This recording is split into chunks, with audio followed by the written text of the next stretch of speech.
Hamish, over to you. Good evening. Thank you very much, Gavin. Good evening, colleagues. My name's Hamish Dibley. I've got 8 minutes or just under to talk to you about humanising data in the NHS for performance improvement purposes. Before I do so, I want to start with a little quote from the late Sir John Templeton, because this will be a recurring theme, hopefully, throughout the next 8 minutes or so. I think what he said then is right, and I think it applies ever so much now as well. If you want better performance, you've got to do things differently. In terms of where we are in the NHS and the challenges, I've interpreted this as a pandemic moving into potential paradigm shift. Colleagues on this call will all be familiar that at the moment, as a consequence of the last couple of years, we are facing unprecedented demand in all aspects of the healthcare system, from the emergency urgent care system right through to the backlogs in planned care, and of course outside of the hospital in demand management issues facing primary care, community mental health and adult social care. That means we've got to think differently about how we tackle our challenges. It also means we've got to challenge NHS analytical conventions, or what I call activity obsession disorder, which is where we place far too much emphasis on what I call activity analysis, which is a way in which we try to manage and improve healthcare systems just by looking at the lens of activity and costs. There's a smarter, better way to tackle the challenges facing not only the NHS, but also the broader public services, and that is by humanising data. The logic in the approach is that if you want better services at less cost, you have to look at healthcare data differently. Not from the lens of activity, but from the person or the patient centre and perspective. Definition of demand in healthcare is a person who comprises a number of interactions that he may or she may make on a service over an agreed period of time. And you're going to see some examples of that right now. We need to challenge the current convention. In the NHS, we have a tendency to convert patient needs and their demands into activities and attribute a price or a cost to every activity. We can do better than that. And the better way looks like this. This is a case study of a real hospital serving a constituency population of 650,000 people. And at this point, it's important to differentiate between healthcare populations and patient demand. This is the means to intelligent population health management.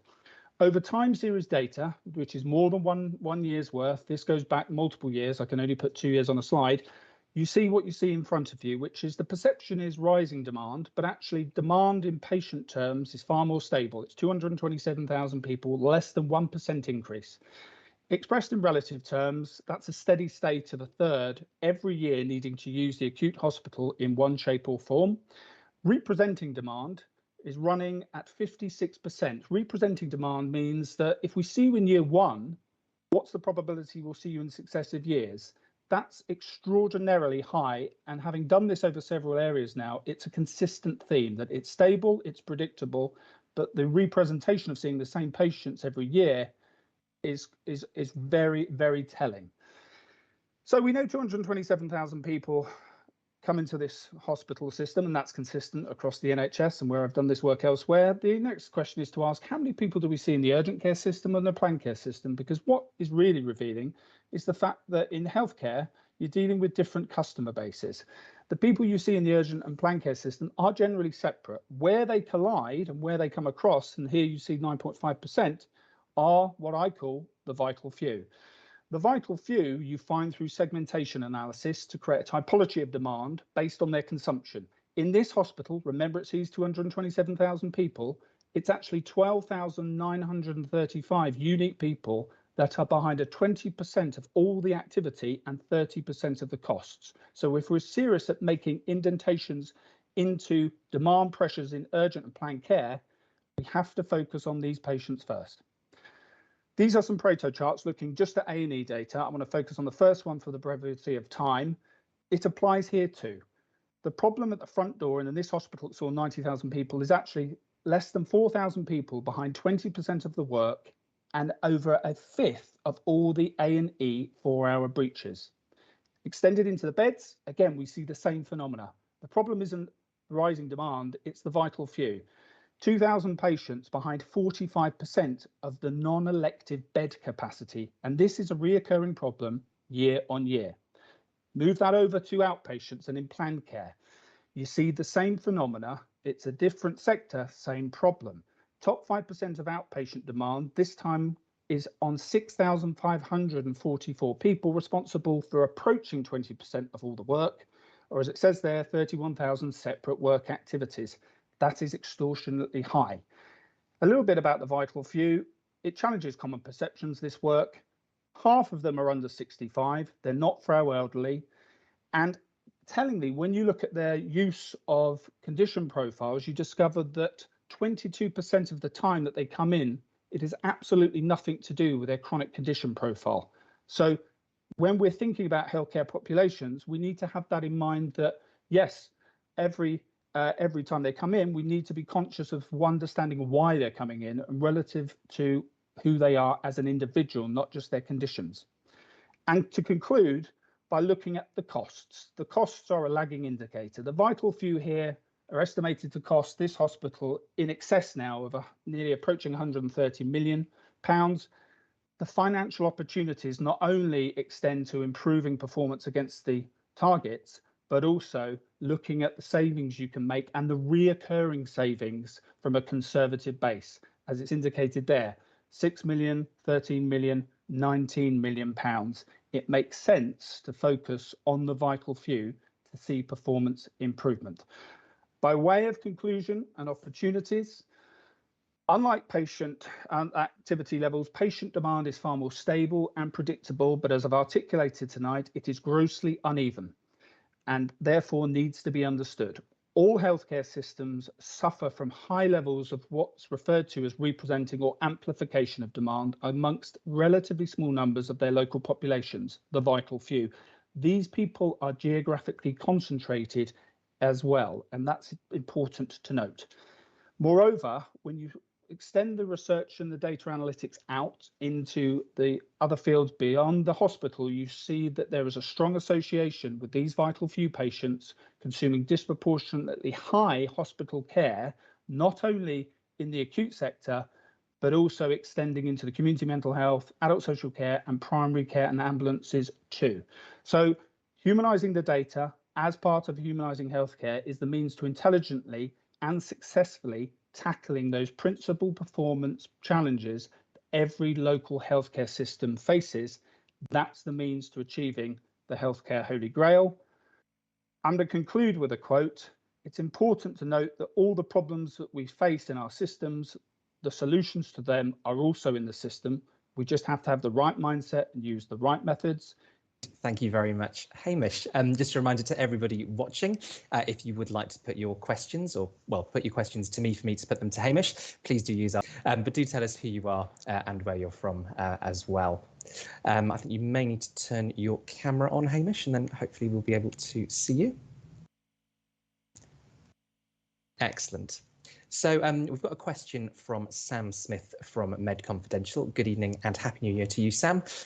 He says this matches other similar analyses suggesting the problem isn't lack of data sharing or patients having too many rights about data, but more that no one is doing anything with the analysis on the data that already exists. Do you have any thoughts on that?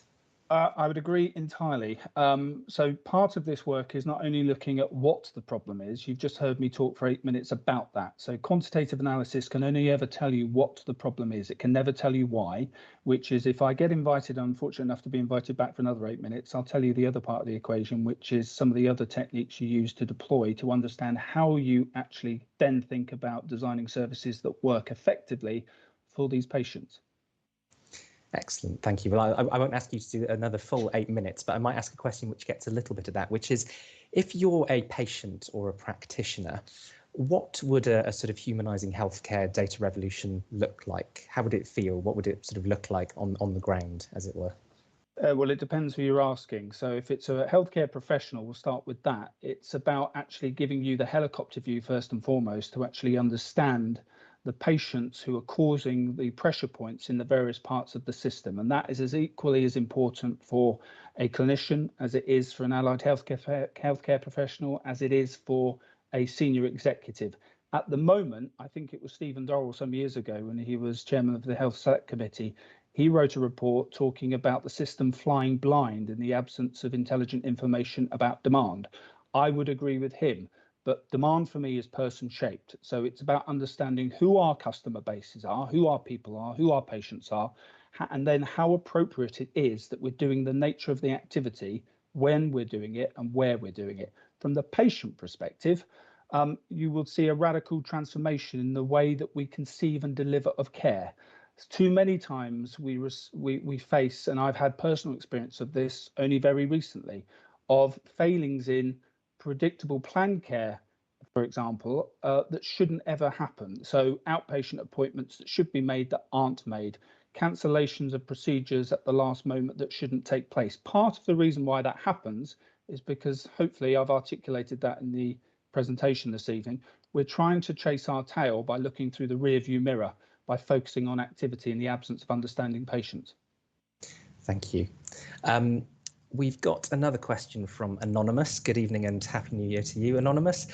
Is this cohort disproportionately sicker or with complex medical needs, or simply using the system more? And or is there a way in which these individuals could be treated in a way which helps them better and at lower cost to the NHS? The good news is the answer is yes, and it's been done several times. What we need to do is scale and sustain it and mainstream these approaches. So as I said in the call, the presentation earlier, yes, they have more consumption than the average person consuming the hospital, but it isn't necessarily related to their age, because typically when you do this, you find that 2/3 to 50%, as in the case of this particular hospital, are under the age of 65. So they may be frail, but they're certainly not frail elderly. Where you have the frail elderly problem is in the back door, the inability to discharge. But even then, it's on really, really small numbers of the same people that keep pinballing around the system. The other point, which I think the viewer made reference to, is their condition profile. And this is where this work departs with typical classic conventional population health management approaches, is that we need to conceive and understand that these patients, when they're coming in, particularly in the emergency urgent care system, it's very little related to their condition profile. In the case of that case study in the hospital, only 22% of the time that they were coming through the emergency care system did it have any reference to their condition profile. What it had reference to was the fact that they weren't coping. They had social, emotional, psychological, and environmental problems that a medical transactional system can not deal with. So if we know we've got a lot of these patients, then that's a sign that we need to design services around their needs, not around our needs. Thanks. We've got about 3.5 minutes left. If you've got any more questions that you want to put to Hamish, we've got one from Jonathan Flowers. Evening to you. He says, I seem to recall that the work on Total Place a decade or so ago identified that the most vulnerable cohort with high demand for health were also demanding of other public services too. Any evidence for that from this analysis? And do you have any other data sets to correlate? I have the data sets where I've done the data work, and what Jonathan says is very true. I mean, it not only predates Total Place, but I also tend to remember under the Cameron years, the Troubled Families agenda. The problem with both of those initiatives, and I was at the time working in local government, was it was a problem of method. The way we sought to actually understand and then improve from the findings we gleaned was actually the problem. We incentivized the wrong behaviours. Where I've done this work in adult social care, the read over is very, very high, and we have the same problem there. I've also done this and extending this work out to beyond the hospital. So typically and classically in community mental health, you'll see a 75 to 85% read over in terms of the ratio between the vital few in the acute and the vital few in the community primary. Same with community mental health, same in primary care as well. It's common that 5 or 6% of the highest consumers in primary care will be behind 30 to 40% of the costs in the acute. And very interestingly, a couple of years ago, I had the opportunity to work in policing with the Met Police. That was revealing because, again, these were often the same people, not exclusively, but often they were. And what we found with the Met Police was that caller demand was actually going down, but it was congregating on stupidly small numbers of people. I tend to remember a figure of 679 unique people in the City of London, for example, who were behind 6% of the caller demand and 4% of the police responses. I think we can do better. Thank you. That flows really nicely into the next question, actually, which is also from Anonymous. I don't know if it's the same Anonymous or a different one, but good evening anyway. Do you think that there would be a benefit in taking an even wider approach, not just health, as there seems to be quite a lot of data that suggests the demand for health is a symptom of other things? Yes and no. So as my presentation hopefully alluded to, recognising it was only a snapshot, in the urgent and emergency care system, what you'll find is acute hospitals are dealing with the system failures and trying to mop up reactively the system failures of other parts of the public service and sometimes other parts of the healthcare system. So I refer to kind of archetypal patients. One suite of them are called pinball patients, and these are the patients who have non-medical problems, which obviously then cause them to need to go into the only part of the system that actually can't turn them away through rationing devices or eligibility criteria. In planned care, it's different because you're dealing with a completely different customer base where you see the phenomena of what I call planned care tipping, which is in healthcare, what we do is we make people wait longer and longer for their procedures and for their appointments, never more so than the last 2 years as a consequence of the special cause variation caused by the pandemic, which means that disproportionate numbers of those patients will tip into an emergency situation, and they should never do that. Thanks. Now I'm going to ask you to answer this final question in about 10 seconds.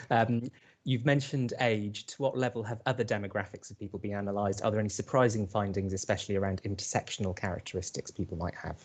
I can't do that justice in 10 seconds, but there's a whole wealth of information I'm happily able to share if I'm kindly invited back for a second round. Excellent. Well, Hamish, thank you very much indeed for getting Data Bites in 2022 off to such a great start. Thank you. Thank you, Gavin. And we now go to our second